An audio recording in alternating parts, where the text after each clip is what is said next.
Bien, donner la parole à François Richard, le Haut Conseil de la nomenclature, et nous avons été quelque temps collègues phocéens. À toi. Bien, madame la présidente, monsieur le secrétaire perpétuel, monsieur le vice-président, pardon, et madame la secrétaire perpétuelle. Donc, je vais vous faire un petit rappel d'un certain nombre de choses pour vous dire qu'au moment de ma santé 2022, il a été donné comme axe d'étude de renforcer la pertinence des actes. Et dans le cadre de la loi sur la sécurité sociale en 2020, il a été noté la nécessité d'avoir une nouvelle nomenclature parce que celle qui existait, la CCAM, était devenue un peu obsolète parce que en fait, il n'y avait pas eu du tout de correction et d'évaluation et de maintenance de cette nomenclature.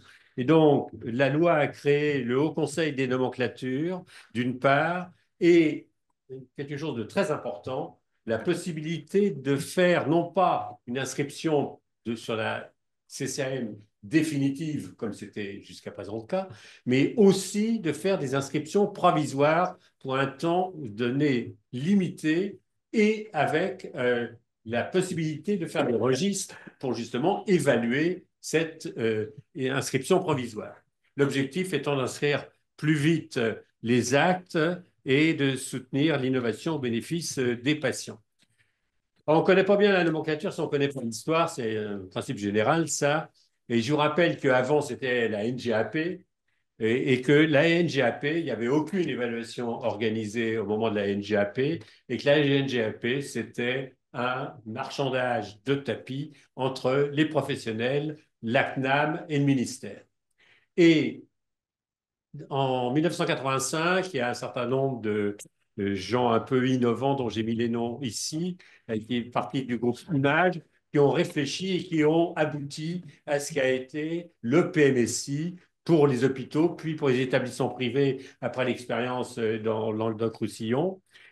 En 97, il y a quelque chose, et c'est Bertrand Lucas qui insiste là-dessus à juste titre, le rapport Prieur et Porthos qui expliquait pourquoi ça serait peut-être bien de remplacer la NGAP et en précisant qu'il fallait essayer d'avoir des nomenclatures qui soient au moins à la fois descriptives et tarifaires, et pas uniquement tarifaires.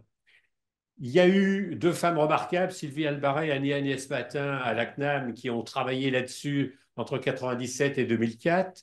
Et puis en 2004, il y a eu la création de la CCM, la transformation de l'ANS en HAS en 2005 au moment de la mise en route de la CCM. Mais la catastrophe, c'est que la CCM a été une CCM tarifaire et pas du tout une des CCM descriptive, puisque la partie purement descriptive, elle est 2% des cas à peine. Et la NGAP est restée, parce qu'en France, on change, mais pas toujours tout, et donc elle est restée pour tout ce qui est les non-médecins et pour ce qui est les consultations pour les médecins.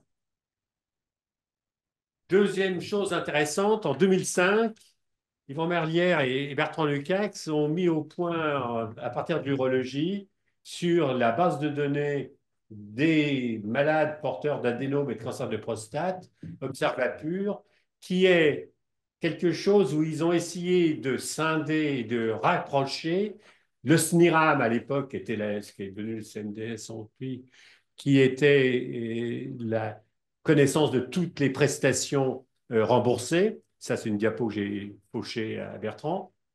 Et d'autre part, le PMSI, les données du PMSI qui commençaient grâce à la mise en route de la CCAM. Et comme ça, ils ont pu commencer à travailler et à chaîner les informations entre le SNIRAM et le PMSI sur les gens suivis pour la prostate. Et actuellement, il y a plus de 6 millions de patients où il y a tous les dossiers de toute leur histoire sur adénome et cancer de prostate. Et ensuite, le SNIRAM est devenu le SNDS, qui est envié, que tout le monde entier nous envie, en sachant pourtant que le SNDS a un certain nombre de trous noirs, notamment liés à un défaut de médicalisation du PMSI, parce qu'en effet, dans le PMSI, on n'a pas assez de données médicales pour répondre à un certain nombre de questions. Et deuxièmement, lié surtout aux assimilations, puisque pour des raisons qu'on va voir après, un certain nombre d'actes n'existent pas, alors qu'ils sont faits tous les jours, et ils sont quand même codés, on va le voir, et ça entraîne une difficulté. Donc, le problème, depuis 2005, on a la chance d'avoir une nouvelle CCM et un CNDS qui s'est construit à partir du temps que tout le monde nous a envie. La nouvelle CCAM, on pourrait penser qu'elle est tout à fait descriptive, puisque chaque acte correspond à un code différent. Alors que la NJAP, on avait KC 120, il y avait au moins 50 interventions qui s'appelaient KC 120. Mais en fait, on s'aperçoit que sur les 13 600 actes de la CCAM, qui décrivent en général relativement bien, sauf que, comme ça n'a pas été du tout maintenu, certains sont devenus un peu vieux, mais ce qu'on fait, le problème, c'est qu'il y a plusieurs centaines, voire milliers d'actes manquants qui ne sont pas dans ces 13 600 codes et qui correspondent à des interventions tout à fait existantes et qui se font. Et parce que, donc, en 2004, le choix tarifaire a été de dire on ne se sert de la CCM que pratiquement pour dire on rembourse ou on ne rembourse pas un acte. Si la HAS, pour des raisons bonnes ou mauvaises, beaucoup sont des bonnes raisons, ne dit pas on peut rembourser cet acte-là existe, mais n'est pas dans la CCRM, donc n'existe pas en pratique. Mais comme en pratique, la loi, par le biais du Code de santé publique, oblige à coder ce qu'on fait, alors que le Code de la sécurité sociale interdit de coder ce qui n'existe pas, on doit trouver un code, quel qu'il soit, le code le plus proche, théoriquement, pour pouvoir quand même coder. Ce que, soit dit en passant, la CCM, la CNAM faisait du temps de la NJAP, où par définition, c'était la CNAM qui faisait les codages par assimilation, jusqu'au moment où le ministère lui a interdit de coder par assimilation. Et pendant les 4-5 dernières années des années 2000, la CNAM n'a plus le droit de coder par assimilation alors qu'elle le faisait avant. Et maintenant, c'est elle qui est interdite de le faire. Mais le résultat est qu'en pratique, tout le monde le fait. Et que tout ce qui n'est pas codé est quand même remboursé. Mais pas avec le bon remboursement et pas sur le bon acte. C'est quand même particulier à la France.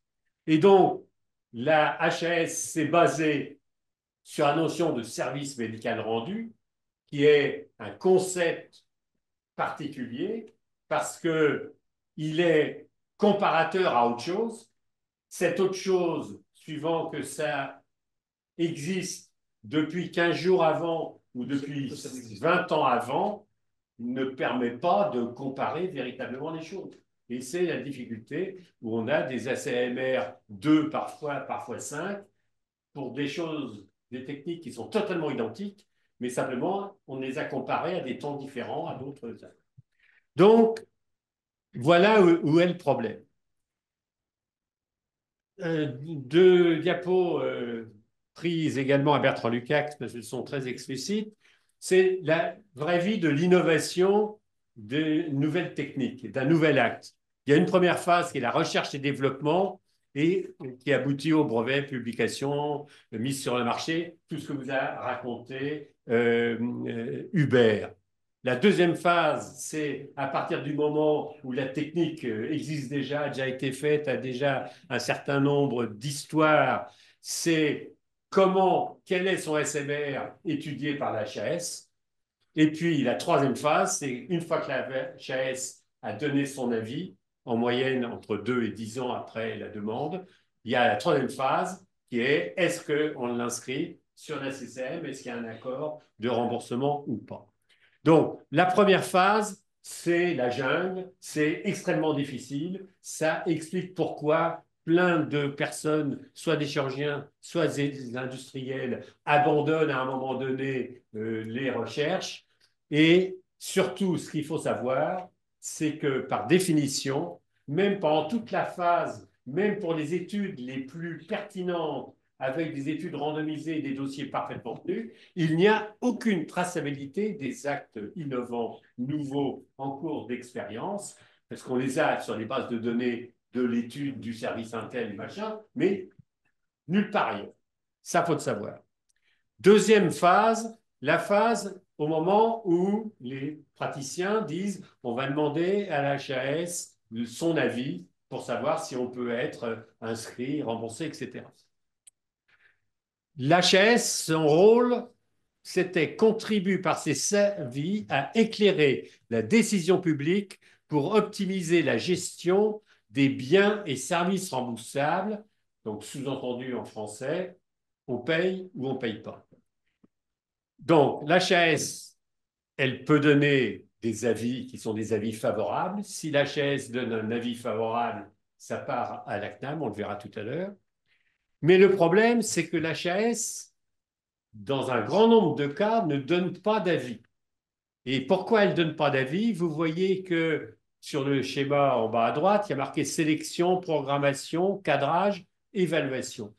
Avant d'arriver à la période d'évaluation, il y a une période de sélection, une période de programmation, une période de cadrage. À chacun de ces actes-là, la HAS élimine de nombreux dossiers qui lui sont proposés, pas parce qu'elle ne veut pas les voir, parce qu'il faut reconnaître, et c'est tout à fait juste, elle est submergée, et notamment par exemple dans le Covid, d'un seul coup, elle a dû valider 300 nouveaux méthodes de vaccination différentes, etc.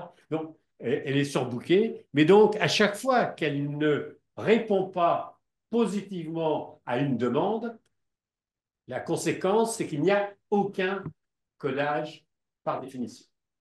Donc, toute cette période-là qui aboutit à des rejets de dossiers, ce n'est pas forcément parce qu'ils sont mauvais, c'est parce qu'on n'a pas le temps de les étudier, il n'y a pas de dossier. Donc, aucune traçabilité des actes refusés non évalués. Et puis, il y a des cas où c'est négatif et où l'HAS dit il n'y a pas assez de data, où les résultats ne sont pas de bonne qualité, où l'étude est mal faite, etc. Et donc, les avis sont négatifs. Parfois, c'est discuté par les CNP ou par les industriels, mais bon, l'HAS donne un avis négatif. À ce moment-là, en effet, il n'y a pas de dossier. Donc, vous voyez qu'il y a un nombre potentiel d'explications très nombreuses au fait que se retrouve sans avis de la chaise. Et puis, la troisième phase, c'est que, à partir du moment où la chaise a donné un avis positif, eh bien, la CNAM reçoit cet avis positif et jusqu'à présent, la CNAM décidait ou pas d'inscrire, quel que soit l'avis de la CNAM, de la HAS, n'étant qu'un avis consultatif. Le problème, c'est qu'en 2024 et en 2025, on a toujours des actes qui sont toujours réalisés chez les malades alors qu'ils n'ont euh, aucun codage. Et que jusqu'à présent, et c'était la raison pour laquelle on a créé le Haut Conseil de nomenclature, aucune véritable maintenance de la CCM n'était existante. Et il y a des codes qui sont complètement délirants. Donc, j'irai très vite là-dessus. Il y a trois exemples caricaturaux dans ma spécialité. Il y a eu, dans la spécialité chirurgicale, il y a eu ce qu'on a appelé la Second French Revolution, qui est la cellulochirurgie, qui fait quand même maintenant quasiment 40 ans qu'elle est apparue, où il y a encore actuellement en 2025 des actes de cellulochirurgie qui ne sont toujours pas à la CCM, alors qu'ils sont faits depuis 40 ans. Deuxièmement, il y a eu la prostatectomie robot faite par Clément Abou, puis 6 mois après par Guy Valencien, et qui, en urologie maintenant, est fait à un taux de plus de 80% des urologues, et qui n'est toujours pas remboursé officiellement, et je vous dirai tout à l'heure comment. dans le cadre de la nomenclature. Puis, il y a eu un autre exemple qui a été les ultrasons à haute intensité, qui est une invention française faite à Lyon, chez Max Dubernard, qu'on a mis au point, puisqu'il s'est trouvé qu'avec Guy Balancien, on était là-dedans au départ, pour demander, on a réussi à avoir le premier forfait innovation. Donc, le forfait innovation, c'est une montagne administrative qui a été faite pour l'évaluer à partir de 2005 et puis 2014 et dont on a eu les résultats 2024. Et donc, on voit le temps que ça prend et que ça met. Alors, pour ça, on voulait proposer, sur les 4 dernières diapositives, quelque chose d'un peu nouveau. Puisqu'il y a 3 ans et demi, au niveau de l'Académie de chirurgie, on avait été voir Jacques Meurette, qui était à la CNAM, et Olivier Lioncan, qui était le médecin national de la Sécurité sociale, pour demander qu'on crée un code pour tous les actes qui se faisaient au robot, pour pouvoir au moins ne pas être dans le noir et savoir quelles étaient, au bout de 3 ans, la quantité de malades opérés par les robots. Donc, on a réussi, parce qu'on a eu des gens intelligents qui étaient en face de nous, et qui ont accepté de faire un code spécifique pour le robot dans le cadre de 55 interventions correspondant à 5 spécialités. Deuxièmement, de faire une inscription temporaire avant même que la loi le prévoie, puisqu'il y a eu une inscription quelque part du fait que ça existait. Troisièmement, que la CNAM accepte officiellement de rembourser ces interventions pas au tarif du robot, au tarif de la Célio, mais c'était quand même un remboursement. Et quatrièmement, qu'il y ait un système qui fasse que les chirurgiens seraient obligés de remplir ce code s'ils voulaient être payés. Comme ils étaient payés, ils avaient intérêt à remplir. Donc, avec tous ces systèmes-là, depuis 3 ans et demi, tous les malades des 55 actes définis dans les 5 spécialités définies ont été validés et ils sont dans le SNDS. Et Jacques, qui est là, a fait un gros travail et actuellement, on a pu sortir sur 491 000 actes, 100 000 malades qui ont été opérés par voie laparotomie, 290 000 par voie célioscopique et 99 391 par robot.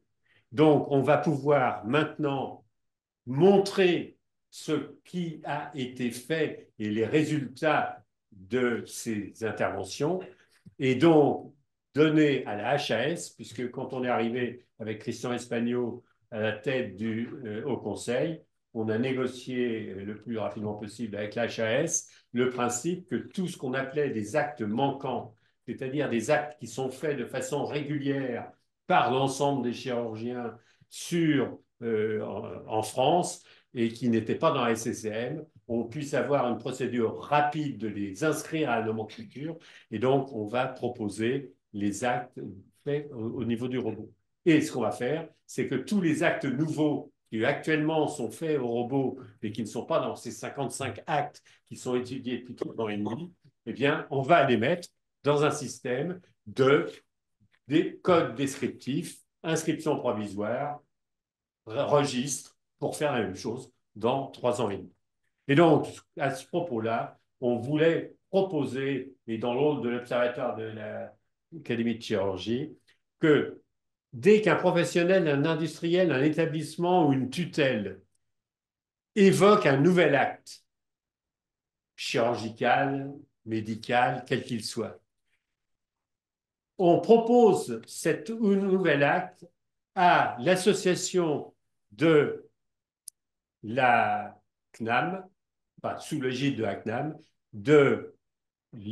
au Conseil des nomenclatures, HAS, ATI et FSM, qui est la Fédération des spécialités médicales qui regroupe l'ensemble des spécialités chirurgicales et médicales interventionnelles. Ces 4 structures, de façon agile, étudient le dossier, disent cet acte-là est quelque chose de pertinent, il y a tout ce qu'il faut au point de vue de la sécurité vis-à-vis des malades, etc. Et définit à ce moment-là le principe en donnant chacun, l'ATI donne un code, puisque c'est l'ATI qui réglementairement donne les codes. L'HAS, on demande que l'HAS donne à ce moment-là ce que Jean-Pierre évoquait, c'est-à-dire les critères médicaux qui permettront de médicaliser cet acte, puisque actuellement, dans le PMSI, il n'y a pas assez de médicalisation. Le HN s'occupera des inscriptions provisoires et de la hiérarchisation de ces actes. Et la FSM, par le biais de tout le système qu'on a déjà commencé à travailler depuis 3 ans et demi, des registres et dans les différents CNP, mettra en route le registre. Et à ce moment-là, le but, c'est que tous les actes qui arrivent soient dans cette filière-là. Pendant 3 ans, les données seront remplies systématiquement. Et au bout de 3 ans, la chaise pourra donner très rapidement un avis, puisqu'elle aura tous les datas qu'il faut pour dire si elle veut ou pas, en fonction de la loi actuelle, que ça soit dans le remboursement. Et ainsi, en faisant ça, la dernière diapositive, les promoteurs, les industriels vont pouvoir gérer leurs nouvelles innovations avec des critères validés pendant la période transitoire, puisque l'HS aura donné son accord avec les critères qu'elle juge nécessaires à l'étude. Deuxièmement, la systématisation des registres va favoriser le développement des bases de données dans le cadre de la stratégie nationale des bases de données que le ministère veut développer. Troisièmement, la traçabilité des actes sera obtenue puisque plus un seul acte sera en manque de code. Et donc, le trou noir du SNDS va petit à petit se vider puisqu'il n'y aura plus d'assimilation. Quatrièmement, le délai de réponse de HRS va passer de 2 à 10 ans à 2 à 3 ans. Cinquièmement, la dissociation entre la CCM descriptive et la CCM tarifaire sera obtenue puisqu'on aura 2 CCM, puisque par définition, il y aura toujours une partie descriptive et une partie tarifaire. Et puis enfin, la pertinence des actes pourra être étudiée puisqu'on pourra chaîner complètement entre le SNDS et le PMSI l'ensemble des actes et grâce aux critères médicaux supplémentaires qu'on aura injectés dans le cadre du PMSI. Je vous remercie.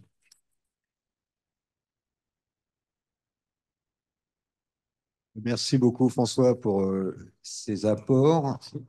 C'est vrai que ça va être, cette CCM descriptive va être un grand apport. Néanmoins, je voudrais juste quand même préciser une chose, c'est que dans la CCM, il n'y a aucune indication. Et donc, on va avoir avec la CCM, le SNDS, énormément de séjours qu'on peut préciser, mais on aura toujours besoin de médecins, en d'autres termes, de nous, pour préciser qu'on a traité une sigmoïdite ou un cancer. Alors évidemment, on peut se dire, ah ben, lui, il a eu de la chino, donc c'est un cancer du sigmoïde. Ça, tu l'auras.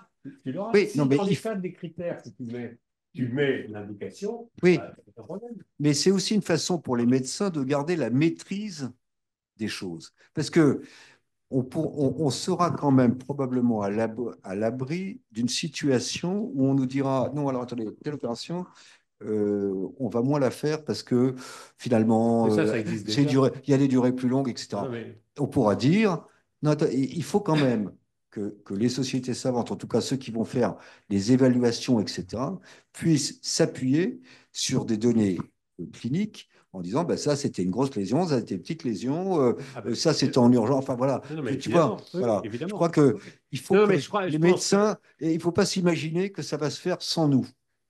Ah Voilà. ben non, mais par définition, Ouais, ouais, les ouais. registres, ils sont Oui, remplis par les médecins. et que dans ces registres, il y a des data cliniques et que seuls, finalement, ce seront les médecins qui seront Ah ben, capables alors, je ne l'ai d'apporter pas ces dit parce que data je n'ai pas cliniques. voulu prolonger, mais par définition, enfin, c'est ce qu'on a organisé avec la FSM, par définition, les registres sont montés par les CNP. Oui, oui. Ça, actuellement, d'ailleurs, c'est ce qu'on fait déjà dans le cas du HGN, puisqu'on a déjà lancé des choses comme ça.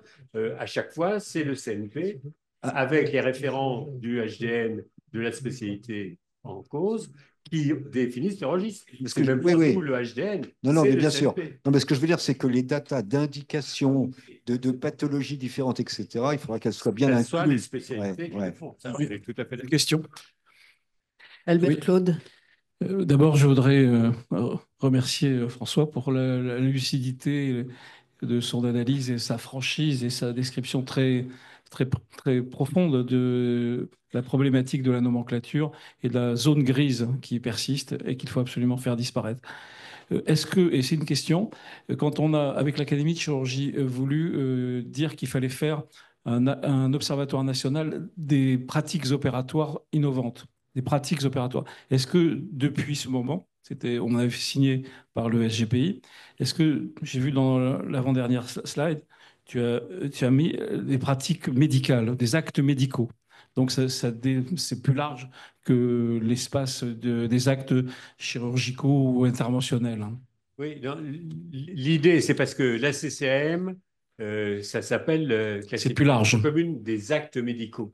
Et que dans les actes, c'est un des problèmes de la CCM qu'on a à résoudre. C'est que le problème des actes médicaux et le problème des actes chirurgicaux sont différents dans la mesure où les actes médicaux, la plupart sont des actes diagnostiques, quelques actes thérapeutiques, mais la plupart sont des actes diagnostiques. Et la différence entre les actes diagnostiques et les actes thérapeutiques, c'est que par définition, un acte thérapeutique est souvent un acte isolé, rarement répétitif, parfois, mais pas toujours, alors que les actes diagnostiques sont des actes essentiellement des actes répétitifs. Et que pour des sujets qui n'ont rien à voir. Il y a une nécessité de ce type, je comprends Donc, bien. Mais la distinction, et ce qui nous avait paru intéressant en tant qu'Académie nationale de chirurgie, c'est de faire apparaître les actes opératoires. Oui, non, mais alors l'idée, c'est comme on ne peut pas tout faire en même temps, je pense que c'est logique de commencer par les actes opératoires et puis l'ensemble de tous les actes. On ne pourra pas tout faire en même temps. Donc, il faut commencer ça. Il faut d'abord se faire Oui, parler mais ensemble. je suis d'accord avec toi, c'est bien. Et il faut commencer par les actes opératoires. Parfait. Merci pour cette très belle communication. J'ai juste une question à poser. Est-ce qu'on sait le pourcentage de codes qui sont évalués dans le cadre d'études scientifiques? Est-ce qu'on a des bases de données énormes? On sait à quoi elles servent, à évaluer l'activité d'un établissement, rembourser l'acte, etc. Mais est-ce qu'il y a eu une évaluation plus scientifique en se disant si on fait telle chose, il y aura telle évolution, si on choisit tel autre procédé, il y aura telle évolution pour le patient? Est-ce qu'on sait combien de pourcents de tous ces actes sont évalués sur un plan scientifique? Enfin, tout au moins, moi, je ne sais pas. Mm. Et je pense que malheureusement, le codage par assimilation fait qu'on a pu, pour le robot, savoir quels étaient les taux de codage par assimilation, puisque à un moment donné, on a décidé de mettre des codes. Donc, on a pu le savoir avec Jacques. On peut dire, par exemple, pour les néphrectomies, cancer du rein opéré par voie conservatrice, taux d'assimilation, 99%. Prostatectomie, taux d'assimilation, on est à 88 et quelques. Pour les prostatectomies? Oui, pour les prostatectomies. Avec robot? Avec robot. Un robot, on est à 65%. Voilà. Donc, on sait que les taux d'assimilation pour les interventions qui ne sont pas approuvées sont très élevés, mais on ne sait pas combien ils sont. Et donc, comme on ne connaît pas et qu'on ne sait pas comment les gens assimilent, parce que dans les cas où c'est simple, il y a deux actes, un qui est là et l'autre qui n'est pas là. Bon, on sait qu'en gros, tout est celui qui est là. Mais quand on a, par exemple, pour une néphrectomie, il y a 7 ou 8 types de néphrectomie différents. Est-ce que les gens ont codé le 1, le 2, le 3, le 4, le 5? On n'en sait rien du tout. Donc, on est vraiment dans un trou noir où on ne sait pas. C'est ça la difficulté. Bonjour, Nous avons est-ce une que vous question à m'entendez? une question à distance, oui. Oui, bonjour, Bertrand Lucas, à l'appareil. Oui, je remercie beaucoup François Richard. Moi, j'ai deux points à préciser. Premièrement, les diapositives que François vous a présentées, elles datent d'il y a 10 ans. C'est-à-dire ce que dit François, qui est le grand bon sens, ça fait quand même 10 ans qu'on le dit. Ça fait 10 ans qu'il y a des milliers de patients qui sont chaque année opérés dans le trou noir total. C'est absolument vraiment surprenant. Et la deuxième chose, pour répondre à une des questions, mais que j'aborderai peut-être tout à l'heure, c'est qu'effectivement, il y a un autre enjeu qui est comment est-ce qu'on peut évaluer nos actes chirurgicaux, notre intervention, mais dans le parcours de soins du patient en tenant compte de tout l'environnement. Je crois que c'est un nouvel enjeu, c'est un peu le sujet que je vais traiter tout à l'heure, mais c'est un enjeu, je trouve, extrêmement important, c'est-à-dire de pas simplement s'intéresser à notre propre pratique, mais de s'intéresser à comment notre pratique, dans le tissu actuel de soins français, comment elle s'intègre et quels sont réellement les résultats en tenant compte des différences géographiques, sociodémographiques, d'exposition au polluant. C'est une autre dimension, c'est une nouvelle dimension qu'il faut aussi pouvoir complètement intégrer. Merci. Merci beaucoup. Et on a une autre question à distance. Pierre Loche. Ah, ah bon, il y a quelqu'un qui voulait poser une question? Non, ben alors on reste à une question de la salle. Oui, donc je voulais revenir un petit peu sur les bases de données et le PMSI. Donc la CCM a été créée pour être un outil tarifaire. Et à l'époque, on s'est aperçu que cet outil tarifaire avait quand même un côté descriptif qui était intéressant. Et du coup, on s'est saisi du PMSI pour faire les premières études descriptives. Mais du coup, moi, je me souviens, j'en avais parlé avec le directeur de la Caisse d'assurance maladie à l'époque. Je lui dis, mais on a une base de données fantastique, il faut s'en servir. Il me dit, moi, je suis assureur. Mon boulot, c'est de rembourser les gens. Je ne suis pas là pour faire de la science. Mais si vous voulez vous saisir de bases de données, à l'époque, il était plutôt réticent à les fournir, mais il a fini par accepter. Il dit maintenant, les bases de données, si vous voulez vous en servir, et donc c'est ce qu'a fait Bertrand avec le SNDS, etc. Donc je crois que c'est ça. Alors, précision quand même, la CCM est un moyen de coder les actes, pas les pathologies. Et donc, on est toujours, donc, comme tu le disais très justement, une résection recto-sigmoïdienne. On ne sait pas si elle a été faite pour un diverticule, pour un cancer, pour une sigmoïdite, on ne sait pas. Alors, il y a moyen de chaîner. Donc, c'est ce qu'on fait. Il y a moyen avec la CIM10, avoir le diagnostic, de croiser les diagnostics des actes et les diagnostics, etc. Mais c'est un sacré boulot. Mais c'est un petit peu comme ça qu'on avait fait les seuils en cancérologie. Donc, j'avais croisé un petit peu les actes, les différents actes qui pouvaient être réalisés dans le cas où j'avais fait les cancers de l'ovaire. Dans les cancers de l'ovaire, les différents actes, on avait croisé avec le diagnostic C57 de cancer de l'ovaire. Nous parler, Bertrand et du coup, voilà, donc je crois que... Mais ce que je veux dire aussi, c'est que c'est source de biais, c'est-à-dire qu'on dit, bon, alors, donc lui, il a dû avoir, ça doit être ça, sa maladie. Oui. Voilà. Donc, et en fait, c'est source de biais. Et puis, le sujet aussi, c'est qu'il faut convaincre la HS. Parce que si on vient avec deux cohortes et qu'on dit, bon, alors, il va nous dire, mais c'est quoi ces malades? Vous avez opéré quoi? Tu vois ce que je veux dire? C'est un peu. Voilà. Et ça, si tu veux, ça demeure très imparfait, comme tu le dis, parce que ce qui est important dans les cancers, finalement, c'est le stade. Eh bien, le stade, on le trouve nulle part. Il faut retourner au dossier. Et donc, retourner au dossier, ça veut dire le registre. Le travail doit être fait à partir des registres, pas à partir des bases de données. C'est pour ça qu'il faut partir des registres et que dans les registres, au départ de la création du code ou au départ de la création du dossier du malade, on dise ce malade-là, il va avoir telle opération, tel acte. Donc, dans le registre, il faudra qu'il y ait le T, le machin. C'est ce que je voulais dire tout à l'heure. C'est-à-dire que il faut vraiment que lorsque les cohortes vont être constituées, enfin c'est à chaque constitution de cohorte. Et c'est là, ça n'est que là que ça pourra se faire, voilà, l'introduction de la pathologie. Et par le CNP correspondant. Bon, bah écoute, merci beaucoup.